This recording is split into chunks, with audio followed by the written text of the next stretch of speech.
Have you ever wondered why some people constantly sabotage themselves, or why others seem to have an effortless influence over those around them?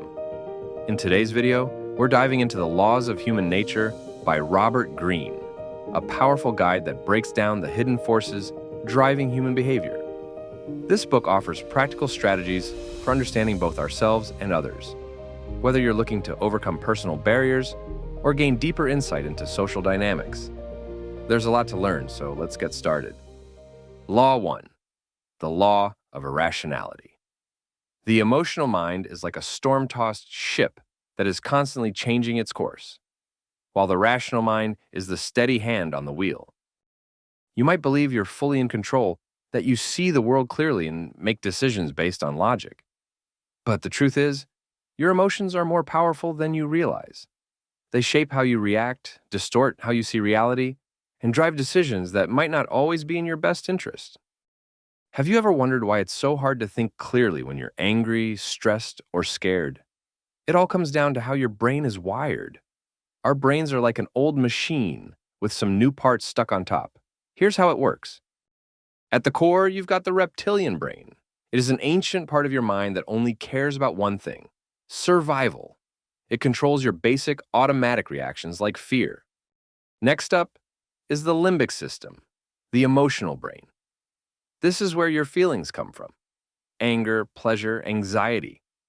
It reacts fast, much faster than your logical brain, which is why emotions often take control before you even realize what's happening. Finally, you've got the neocortex, the shiny new part of your brain. This is where rational thinking lives: logic, reasoning, problem solving.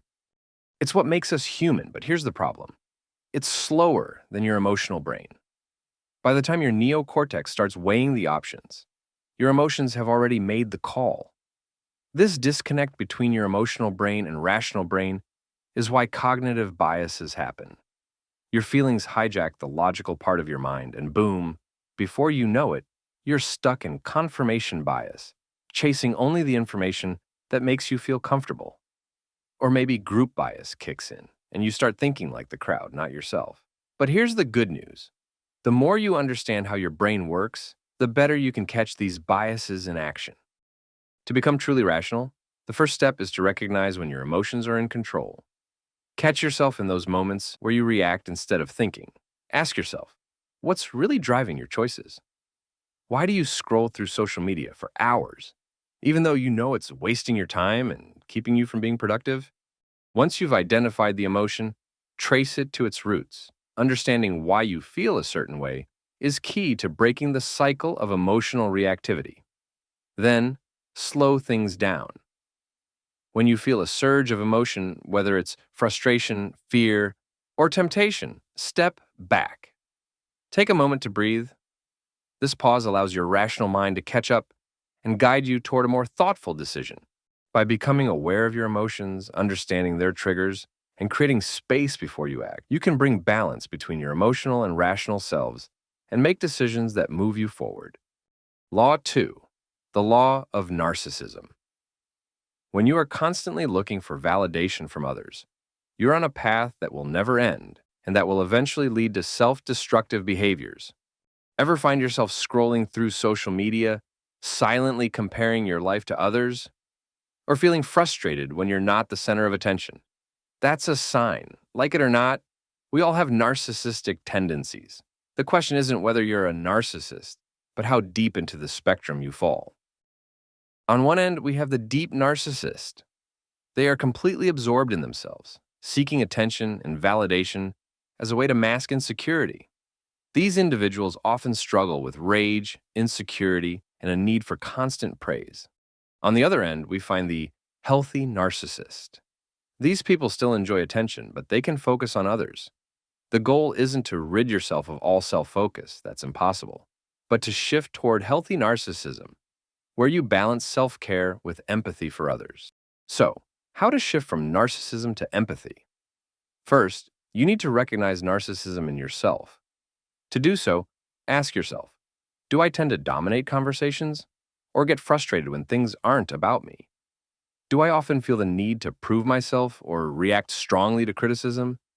These are signs that your self-love may be tipping into toxic territory. Second, you need to turn attention outward. Start by practicing real empathy. Instead of assuming you understand people, listen deeply. Each person is an undiscovered country with their own unique world. Pay attention to their body language, tone of voice, and emotional state. Third, you need to practice empathy daily. The easiest way to build empathy is to engage with others. Start by asking someone how they feel and really listen. Test your ability to understand people by checking if your assumptions about their emotions are correct. Last but not least, step away from the screen. This is not a secret. Social media feeds narcissism. It keeps us focused on our own image and how others perceive us. Real connection and empathy grow from in-person interactions, where we can fully engage with others' emotions and experiences. Your own narcissistic tendencies aren't the only challenge. You'll also have to navigate the narcissism of those around you. If you find yourself dealing with someone who exhibits narcissistic traits, don't take the bait. Trying to change them is a losing game and only creates more frustration. Instead, understand where they're coming from. Recognize their need for attention and the insecurities behind it. Set boundaries without getting emotionally caught up. Law 3, the law of role-playing. Everyone wears a mask, and the more they want to hide, the more they engage in role-playing. This is where deception hides. Why do we all wear masks? We all wear masks to present ourselves in the best light, from polished Instagram profiles to carefully crafted resumes. These masks obscure our true selves and the true nature of those around us. But beneath these facades, we often reveal our genuine feelings through subtle, unconscious cues. Masks help people adapt to various social contexts and roles. By adjusting their behavior and presentation, individuals can fit into different situations, whether in personal relationships, professional settings, or public appearances. Masks can act as a form of psychological protection. For instance, someone might project an image of success to mask underlying self-doubt. Masks can be used strategically to influence others and achieve personal or professional goals.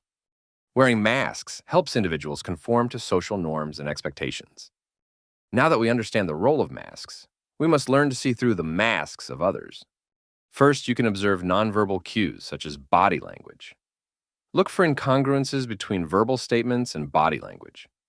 For instance, crossed arms or a stiff posture might indicate defensiveness, while a genuine smile involves not only the mouth but also the eyes and cheeks. But you can also notice changes in the voice tone and pitch. These variations can reveal nervousness, deception, or emotional shifts. Second, you need to understand baseline behavior. This means being able to observe how a person behaves under normal conditions to establish their baseline behavior. Then, compare this with their behavior in stressful or emotionally charged situations to spot deviations that might indicate masking. Third, you need to analyze contextual behavior. This means being able to evaluate how people act in different social contexts. Someone might behave differently in a professional setting compared to a social gathering. Understanding these variations can provide insights into their true self. Fourth, you need to ask insightful questions, such as follow-up questions.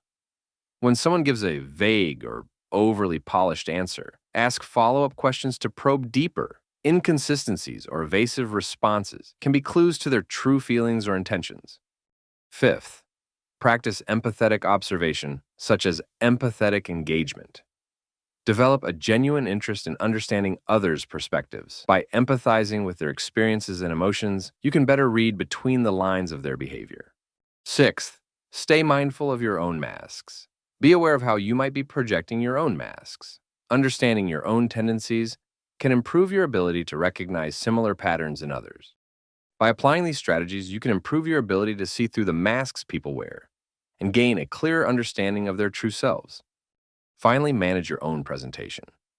Managing your own presentation involves understanding how you are perceived and actively shaping that perception in a way that aligns with your goals. Here's how you can effectively manage your own presentation. 1. Know your audience. Research and understand the values, interests, and needs of your audience. Tailor your presentation to resonate with them. Adjust your communication style based on the audience. For a formal setting, maintain professionalism. For a casual audience, be more relaxed and personable. 2. Craft your image. Determine how you want to be perceived. This might be as a leader, expert, or collaborator.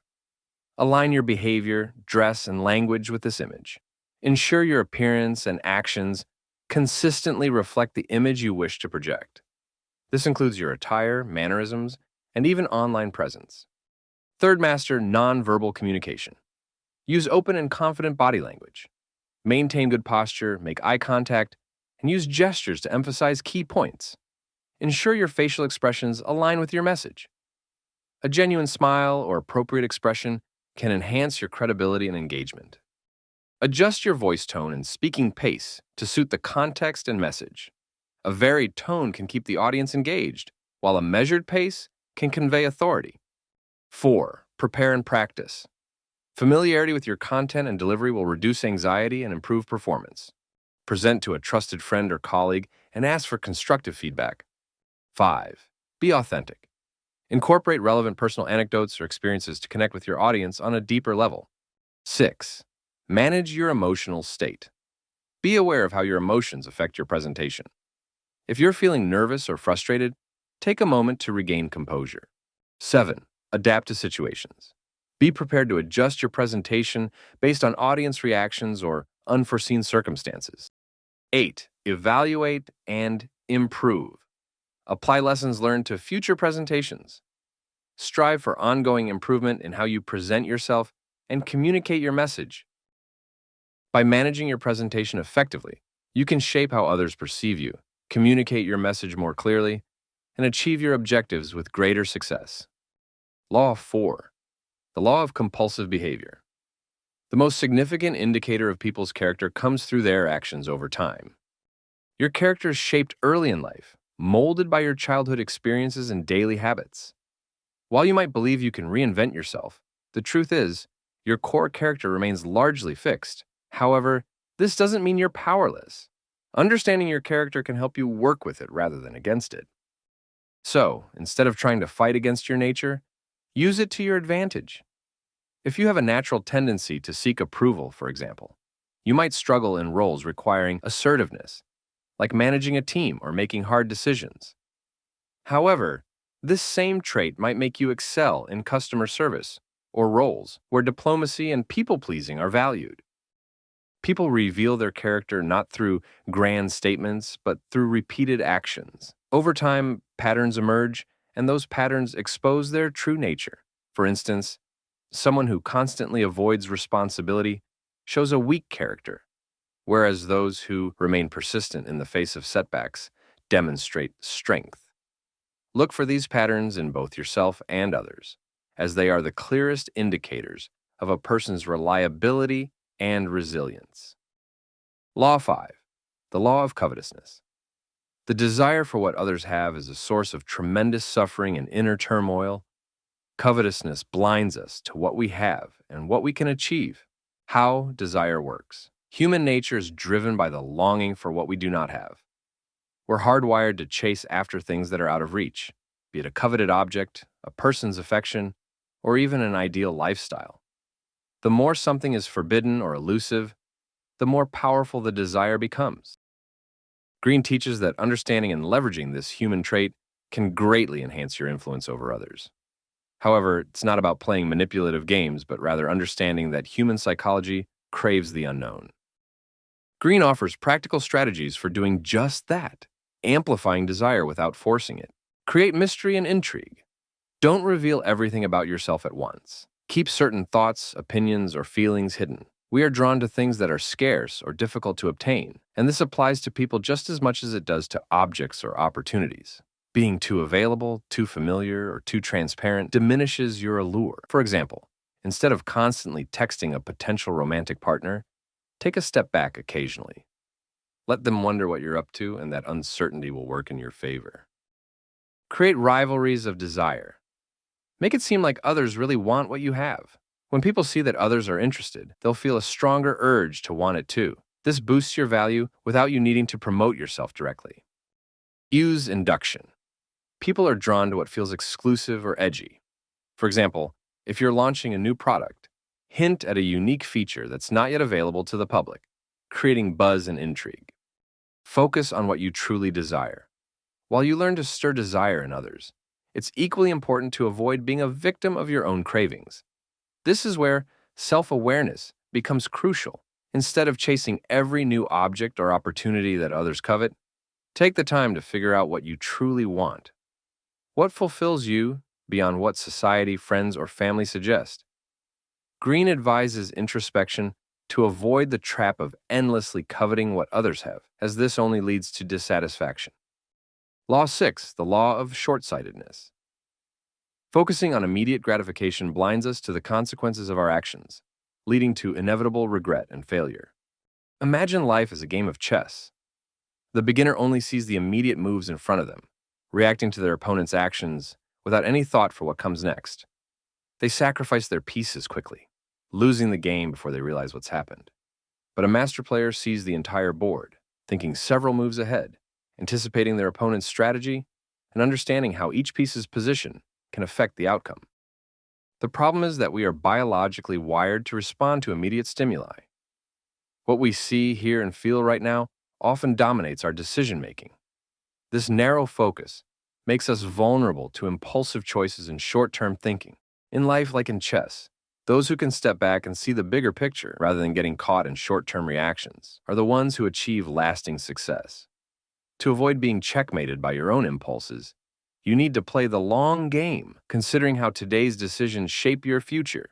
The more you elevate your thinking, the better you can plan and execute. How to elevate your perspective. When you feel overwhelmed by a decision or situation, take a step back and emotionally distance yourself from it. Every time you're tempted to take the easy route, ask yourself if this action aligns with your long-term vision. Avoid spending too much time with people who are overly reactive or impulsive. Their narrow perspective will rub off on you. Instead, seek out mentors. Law 7, the law of defensiveness. Our defensiveness prevents us from learning and growing. It is essential to remain open to criticism and alternative perspectives. People like to feel independent and in control of their lives. This self-perception forms the core of our identity, and when others challenge it, we instinctively become defensive. According to Robert Greene, defensiveness is rooted in 3 universal self-opinions. I am autonomous.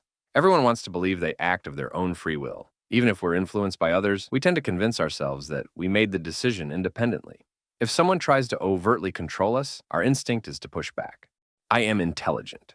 No one wants to feel unintelligent or gullible. We want to believe that we are capable of making smart decisions and that our judgment is sound. I am good and decent. We all carry the belief that we are morally upright, supporting good causes and behaving ethically. Anything that challenges this view feels like a personal attack. Understanding these self-opinions is crucial to influence people effectively without triggering their defensiveness. If you try to persuade someone by directly challenging one of these core beliefs, you'll likely face resistance. Instead, Greene offers strategies to soften people's resistance and win their trust. To overcome defensiveness and gain influence, consider these 5 strategies. Transform into a deep listener. People are naturally self-absorbed, often more interested in their own thoughts than what others have to say. When you genuinely listen, you stand out.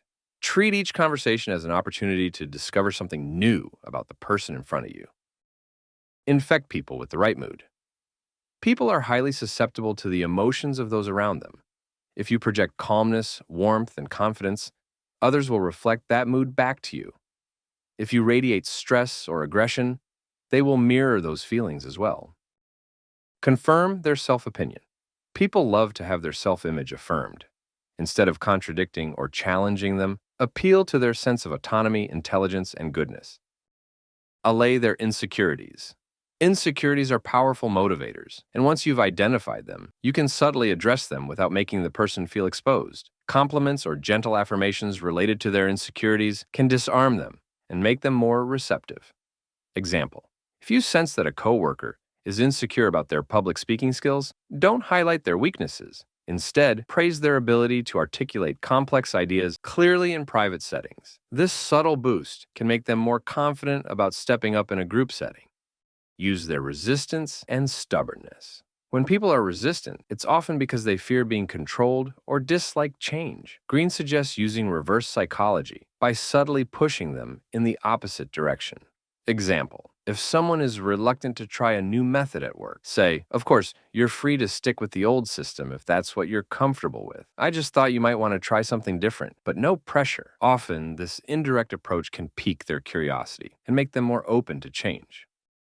While overcoming defensiveness is crucial for building trust and influence, it's equally important to cultivate a mindset that remains open to change, becoming a flexible mind. Just as the body becomes rigid with age, so too can the mind. When we are young, our minds are flexible, open to learning and experimentation. However, as we grow older, we become more set in our ways, clinging to our opinions and beliefs. Greene encourages us to maintain a playful, flexible mindset, open to adaptation and growth. Treat your beliefs and ideas like building blocks. Rearrange them, test them, and discard them when necessary. This flexibility will not only help you grow, but also make you less susceptible to manipulation by others.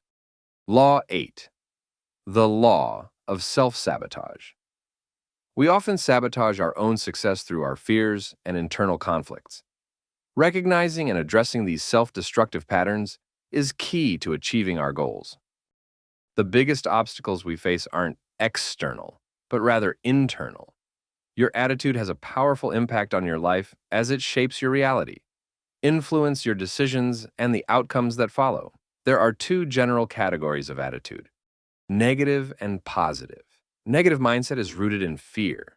People with this attitude see limitations everywhere and resist change or new experiences. Negative attitude leads to a cycle of self-sabotage. If you are afraid of failure, you may avoid trying new things, which ultimately results in stagnation and missed opportunities. This cycle can feel impossible to escape, but the key lies in recognizing and reshaping the attitudes that hold you back. A positive mindset embraces challenges and new possibilities, viewing setbacks as opportunities for growth. If you want to change your life circumstances, the first step is to change your attitude. This involves actively shifting away from negative patterns and cultivating a mindset of openness, resilience, and adaptability. Robert Greene discusses several negative attitudes that can lead to self-sabotage. Here are the 5 negative attitudes he identifies.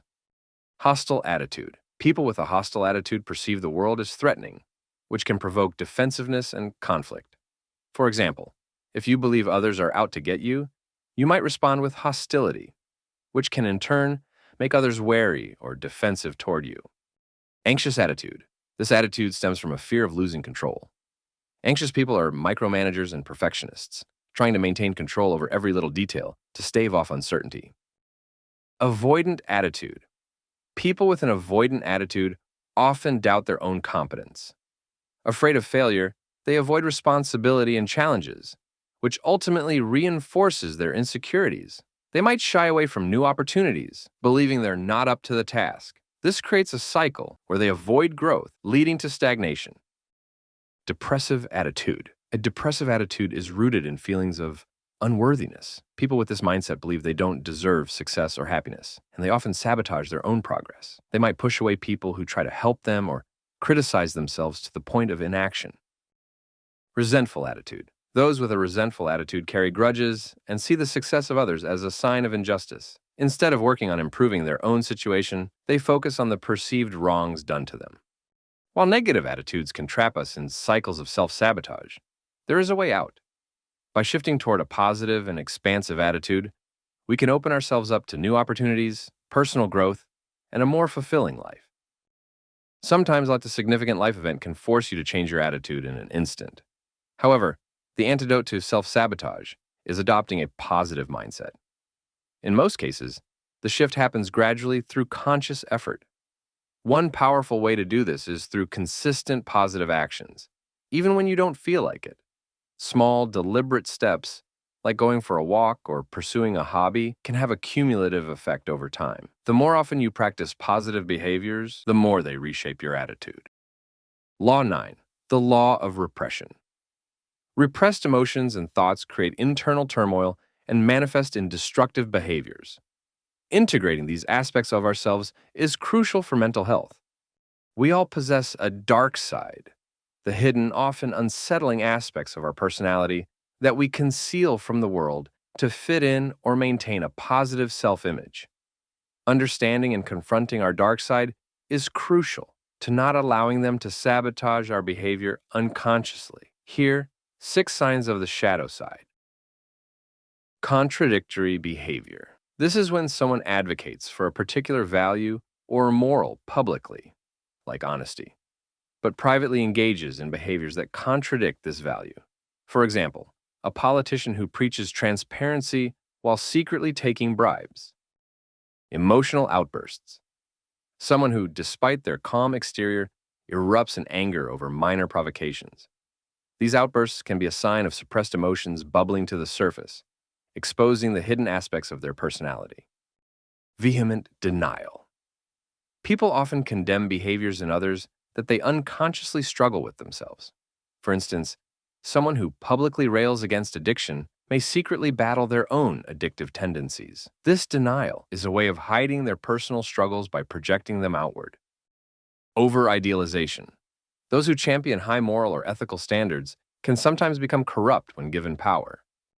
Accidental behavior. Under the influence of alcohol or extreme stress, individuals may unintentionally reveal their true thoughts or feelings, often emotions they have worked hard to conceal. Projection.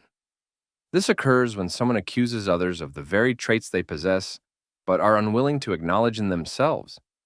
For example, someone who frequently calls others manipulative or selfish may, in fact, be guilty of those behaviors themselves. Projection allows them to shift attention away from their own flaws. In an effort to repress those darker impulses and desires, we often adopt certain personas or exaggerated behaviors that mask our true nature. Recognizing these traits in yourself and others can help uncover what's lurking beneath the surface. Robert Greene identifies 7 traits that people commonly adopt to navigate social interactions and protect their true selves. The tough guy displays aggression and bravado to mask deep-seated vulnerability or fear. Their hostile exterior serves to protect them from feeling exposed or weak. The saint projects an image of purity, altruism, or moral superiority, yet may become corrupt or abuse power once it's attained. The fanatic demonstrates extreme dedication to a cause or task, seeking approval through their obsessive commitment. However, they often overpromise and underdeliver as their drive masks insecurities about their true abilities or worth. The passive-aggressive charmer appears overly friendly and accommodating, but behind the scenes they engage in gossip or manipulation. This charm is a cover for their inability to confront people directly, revealing a fear of conflict or rejection. The rigid rationalist uses intellect as a weapon, dismissing emotional or intuitive responses as inferior. By emphasizing reason, they avoid facing their own irrationality or emotional vulnerabilities. Their rigid mindset acts as a defense against any perceived loss of control. Snobs are terrified of mediocrity and project an air of superiority to stand out. This attitude hides deep insecurities and a fear of not measuring up, making them overly judgmental of others. The extreme entrepreneur is fixated on independence and attention to detail. They may come across as perfectionists. However, their inability to delegate or accept help reveals a hidden desire for support and recognition. If you keep ignoring your shadows, they will only become more powerful. However, by learning to confront and integrate your shadow, you can reclaim your full self, transforming your dark impulses into sources of strength, creativity, and authenticity. Here's how you can confront and integrate your shadow effectively. Start by identifying moments when you feel touchy, defensive, or insecure. These emotions often signal the presence of your shadow. Reflect on situations where your behavior contradicts your public persona or where you feel ashamed. This is where your shadow is hiding. Don't resist or reject these darker impulses. Accept that they are a part of who you are as a complex human being. By acknowledging your shadow, you disarm its negative influence. Remember, you cannot control what you refuse to recognize. Investigate your shadow's desires. Ask yourself, what am I truly afraid of? What am I hiding from? Let your shadow work for you, not against you. When facing criticism or challenges, stand up for yourself without guilt. This is your shadow helping you protect your interests. Sometimes the shadow needs to assert itself. Whether it's using anger to defend your boundaries or assertiveness to fight for what's right, don't shy away from the strength that comes from your shadow. Just be mindful of when and how you express it. Use it constructively, not destructively. Thanks for watching. In today's video, we covered the first 9 laws from the laws of human nature, all focused on mastering ourselves. Next week, we'll dive into the following laws, which shift focus to understanding others, and how we can use this knowledge to influence and succeed in the social world. Make sure to subscribe and hit the notification bell so you don't miss it. See you next time.